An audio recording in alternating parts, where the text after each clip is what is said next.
Saya itu kan dari dulu kalau soal agama, terutama soal Alkitab, itu seneng lah kayak mempelajari, ngebaca, ada selalu saat teduh tuh selalu ada saat teduh tiap pagi gitu. Benar-benar menjalani kekristenan pada saat kita ketemu yang namanya gereja GPDI. Which is bukan berarti ngomongin Kristen-Kristen lain nggak gimana ya, maksudnya kalau yang namanya style karismatik itu lebih strict gitu, lebih keras, lebih dalam soal ibadah tuh nomor satu gitu kan. Di Jakarta ya, di Tangerang tepatnya itu di GPDI Aletheia. Ya, jadi song leader, singer, bendahara, bahkan sempat jadi pembina juga. Pembina, tapi pembina ini ya, pemuda pelajar gitu. Apa aja, 2013, 2012, 2013 lah. Waktu itu di situ sampai di 2022. Awal-awal kan debat nih, awal-awal dulu ya saya cerita. Terus akhirnya pas diskusi-diskusi, saya terus debat sama dia nih. Lama-lama tuh mengerucut ke Trinitas. Dan aku berusaha memperdalam terus iman aku di Kristen, kepercayaan aku, pengetahuan aku berusaha terus tuh. Untuk supaya bisa debat sama teman aku gitu. Dan mengkristenkan dia gitu kan. Yang namanya kenapa ada Allah Bapa, Allah Anak, Allah Roh Kudus? Karena Tuhan itu adil dan juga Tuhan itu penuh kasih gitu. Dia bilang gitu kan. Saya bilang. Terus Tuhan itu harus menjadi manusia untuk menunjukkan kasihnya, dan dia harus menjadi manusia untuk menunjukkan keadilannya. Setelah berlanjut seperti itu, berlanjut ngobrol-ngobrol, dia ngomong, lah kan dia Tuhan. Terus? Dia maha pengampun, dia maha pengasih, yang ngampunin tinggal ngampunin aja. Mulai itu, di situ mulai terusik saya. Kenapa harus repot-repot jadi manusia gitu ya? Iya, maksudnya itu, karena sekarang gini, kalau Yesus mati buat seluruh manusia, lah perjanjian lama gimana? Makanya Musa, Abraham, Ishak, Yakub yang kita percaya, Nabi Elia, ya kan, yang Nabi Elia bahkan diangkat, dia belum ketemu Yesus, ya kan? Sudah diampuni. Jadi semakin ke situ kan saya mikir juga gitu loh. Intinya kalau memang seandainya Allah mau mengampuni, ya mengampuni aja. Akhirnya di situ saya mulai mencari tahu, saya mulai gelisah. Nah, disinilah titik mulai journey-nya. Waktu itu kan ngebahas agama samawi. Di situ mulai saya merasakan dari yang logik tadi menuju kolbu. Agama samawi itu ada 3, Yahudi, Kristen, dan Islam. Gitu. Nah, dan pada saat dia berdoa, dia menyebutkan Allah Abraham, Allah Ishak, Allah Yakub. Tapi nggak nyebutin Allah Ismail.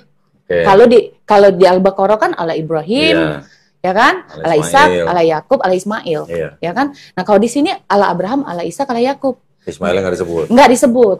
Tapi kan berarti ini Allah yang sama yang kita sembah, berarti punya power. Gitu loh pada saat saya di gereja itu. Setelah agama saya segala macam itu mulai nih kalau buat aku penasaran ya. Akhirnya jalan tengah di sini yang paling nggak enak. Kayak aku tuh dipersimbangkan gimana sih, kayak biasa hidup punya pegangan, nggak punya pegangan nih kok. Kita di tengah mau Kristen iya, Muslim nggak juga, ya kan? Mau saya mau ngomong Yesus Tuhan, lidah udah mulai Kaku. Berat gitu kan. Berat. Tapi mau ngomong sepenuhnya Allah juga masih belum gimana-gimana banget pada Belum saat mantap, itu. ya. Akhirnya saya cari tahu doa yang mustajab itu di sepertiga malam. Ya kan? Sepertiga malam. Tapi doanya tetap cara Kristen waktu itu. Tapi saya doanya bilangnya Allah Bapa, Allah bukan. Allah Abraham, Allah Ishak, Allah Yakub. Karena menurut saya mau ke sini mau ke sana sama nih. Bener nih, Allahnya sama. Iya. Ya kan? Nggak salah.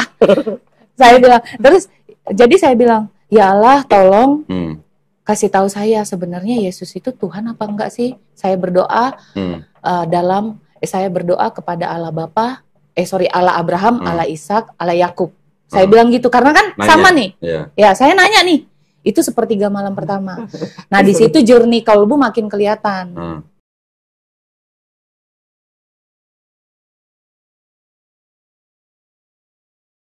Nah, akhirnya bareng sama temen ke Masjid Istiqlal.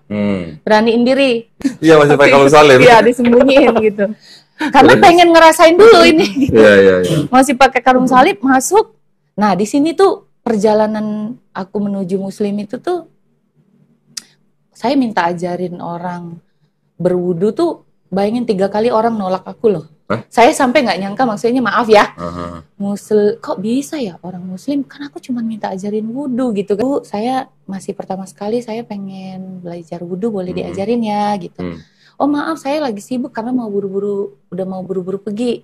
Ya udah, tapi hati saya tetap cari lagi nih. Bu, maaf saya boleh izin nggak mau diajarin wudu gitu. Sebentar ya, ibu-ibu agak tua, Pak Rubaya gitulah. Sebentar ya, tapi nggak balik-balik. Ibu. Akhirnya ada satu ibu-ibu, Bu maaf ya saya baru banget pengen belajar wudu. Akhirnya dia ajarin mulai dari mulut, hidung, kuping ya, gitu. Udah akhirnya saya rasanya tuh pas sudah ketemu tuh kayaknya lega banget gitu kan. Awalnya nggak ngerti tempat wudu, saya udah mau naik tangga tuh masuk. Ternyata suruh balik lagi. Namanya nggak tahu kan. Nah, pas waktu saya jalan, yang lucu nih teman saya. Kita lihat aja nih, pasti dia bakal keluar.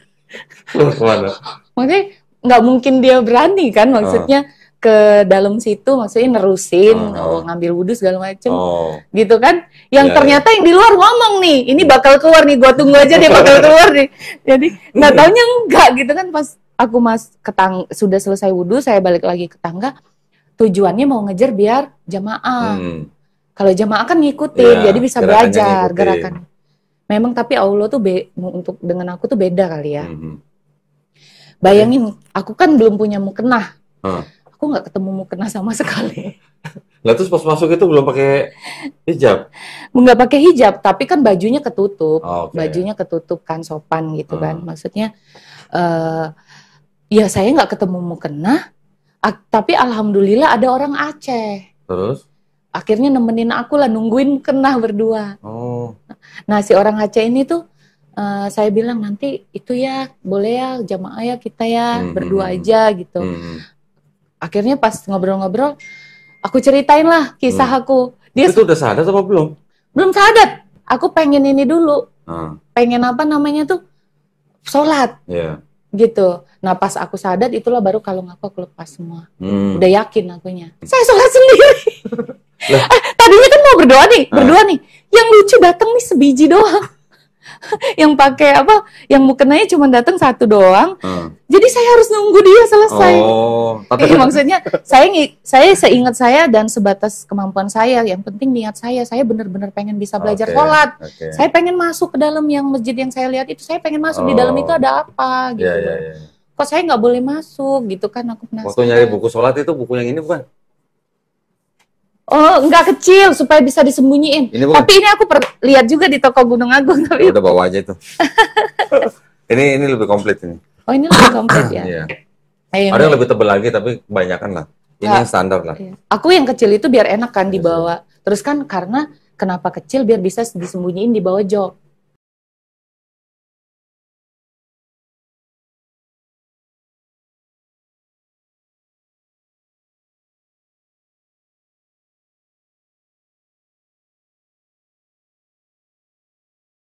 saya baru tahu.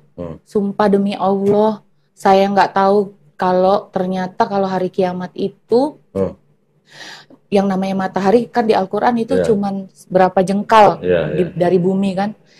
Ya Allah, kok itu pertama Al-Ikhlas yang nggak pernah saya, La ilaha illallah saya nggak pernah tahu. Saya digiring ke sana gitu. Dari logik yang saya pelajarin semua kan keesaan Tuhan gitu.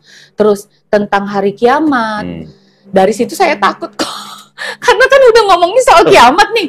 Siapa yang nggak mikir kalau sudah yang terakhir ngomong kiamat. Dalam hati saya, gila kali ya saya ya. Sudah sampai dikasih begitu, udah dikasih logik pemahaman seperti itu gitu. Udah tuh diteguhin lagi sama penglihatan. Kok masih aku bandel misalnya gitu kan. Akhirnya disitulah saya memutuskan syahadat, kalungnya saya copot. Tapi saya sampai ke rumah bohong, kayak bilang kalung itu patah. Hilang gitu kan, segala macam.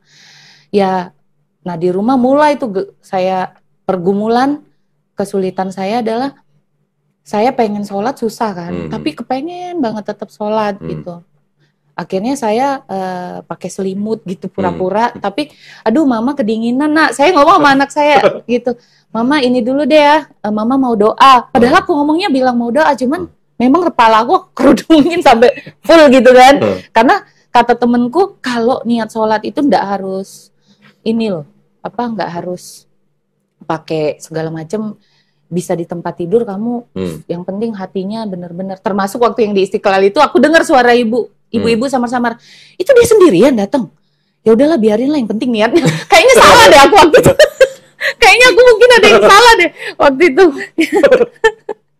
Aduh, ya ampun, itu bener-bener namanya saking penasaran pengen bisa masuk di situ. Aku pengen tahu.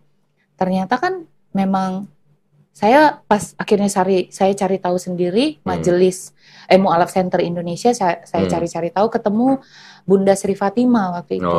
Ya, saya sempat diajarin ngaji, bahkan dia bilang, ya kamu nggak boleh tinggal bareng sama pasangan kamu lagi karena kamu udah ini kan gitu. Jadi akhirnya saya memang karena dari dulu juga rumah tangga udah nggak ini, ya saya juga makin ini kan, saya memisahkan diri, saya berusaha bermuhasabah untuk saya benar-benar meyakini apa yang saat ini saya percaya gitu.